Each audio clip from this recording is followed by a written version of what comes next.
Hello, dear. What you doing? I'm kissing you, dear. Well, don't. Before we let you go, the station is turning 50 years old. There are weeks when time just ticks by. And then there are weeks when the world loses not just people, but entire echoes of eras they carried. In just days, we said goodbye to a jazz man who scored our dreams, a matriarch of classic Hollywood, and a radio voice who felt like home. This week, the spotlight dimmed in theaters, studios, and hearts across the globe. Because this wasn't just a week of endings, it was a week of final scenes. And stay with us to the end, because our final farewell this week wasn't just a passing.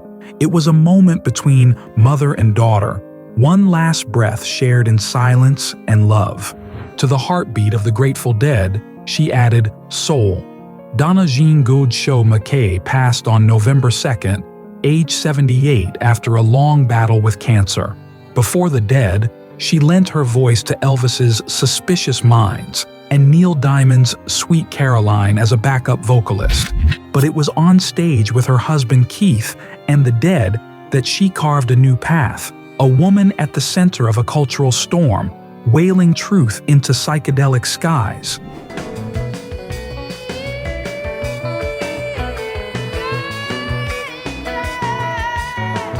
She gave the music its heartbeat, and the crowd its voice. And while her notes faded in Nashville, a saxophone went silent in Germany. If you ever watched Das Boot or The NeverEnding Story, you've heard his soul speak. Klaus Doldinger, the German saxophonist and composer, passed away at 89, a jazz pioneer in Europe and a cinematic soundscaper for generations. Doldinger's melodies moved like rivers, slow, haunting, and unforgettable.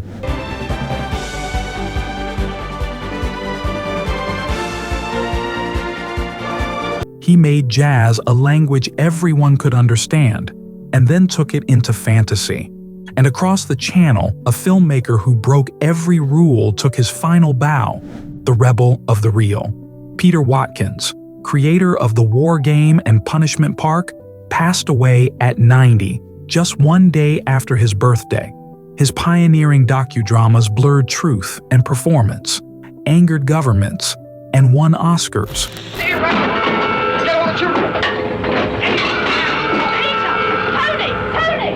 He gave protest a pulse and turned cinema into confrontation. Far from stages and studios, a daughter of a legend found quiet rest. She was born into legend and lived with its weight. Maria Riva, daughter of Marlene Dietrich, passed peacefully in her sleep at age 100, but she was no footnote.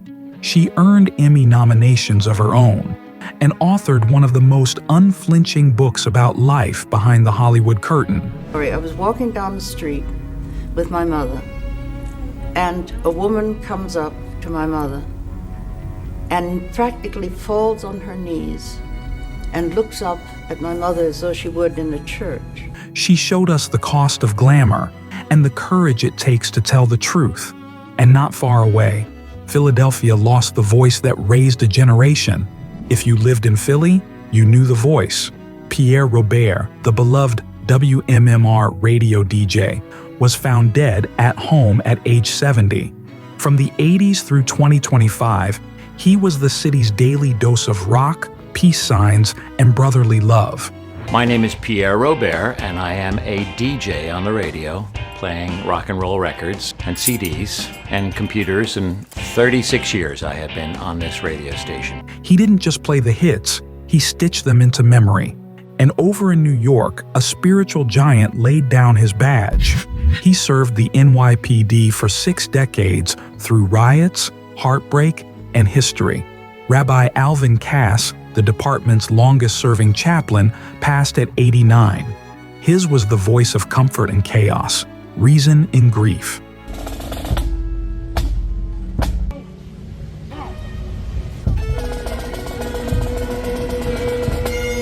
He brought faith to the front lines, and peace where sirens once echoed. But just a step into imagination, a queen of comedy took her last bow. As Sybil Fawlty, She ruled the screen with sarcasm and snarl. Prunella Scales passed at 93 after a long battle with Alzheimer's and dementia. But her life off-screen was full of grace, advocacy, and love, especially her marriage to fellow actor Timothy West. Hello, dear. What you doing? I'm kissing you, dear. Well, don't. She taught us that laughter can outlast memory. And in a stadium far from stage lights, a different kind of warrior fell. Super Bowl champion, fierce defender, grieving father. George Atkinson passed at 78, remembered not just for his years with the Raiders, but for the strength he showed after losing both sons. He turned tragedy into advocacy, fighting for players' mental health long after the final whistle. His life was a battle, and he met it with grit and grace.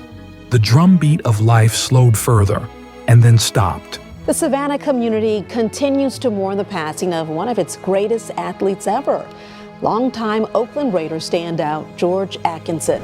He didn't play drums. He told stories with them. Jack DeJohnette, 83, died of congestive heart failure. From Bitches Brew to ECM, he shaped the sound of post-bop jazz and avant-garde improvisation.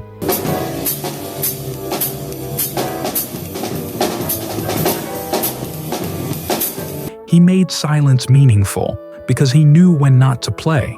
He was once called the most beautiful boy in the world and spent a lifetime living under that shadow.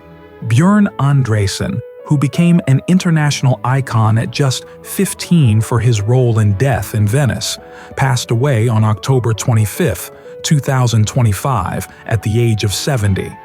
That haunting image, pale, poetic, and painfully young, followed him for decades, shaping a career that drifted between acting, music, and quiet self-preservation.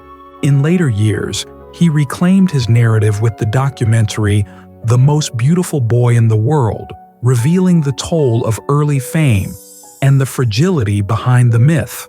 Though the cause of death was not disclosed, his passing closed a chapter on one of cinema's most tragic icons.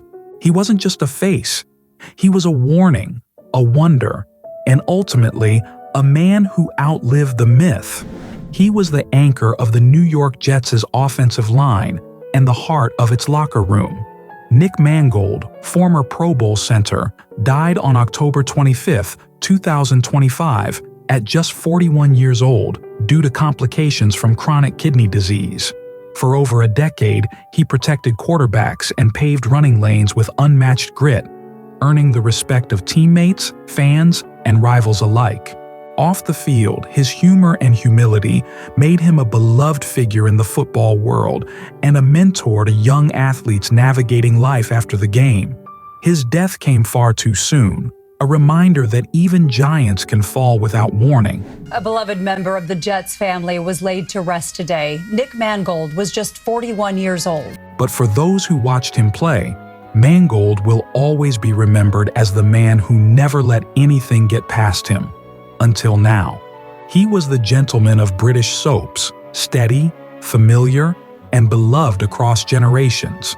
Tony Adams, best known for his long-running role as Adam Chance on the UK series Crossroads, passed away on October 25, 2025, at the age of 84. For over 2 decades, he brought charm and complexity to a character that became part of Britain's television DNA. Off-screen, Adams was a dedicated stage performer and a quiet staple of UK entertainment, respected for his professionalism and longevity. Though his cause of death was not disclosed, his passing marks the end of an era, a time when tea-time dramas ruled the screen and characters like his felt like old friends. He didn't chase the spotlight.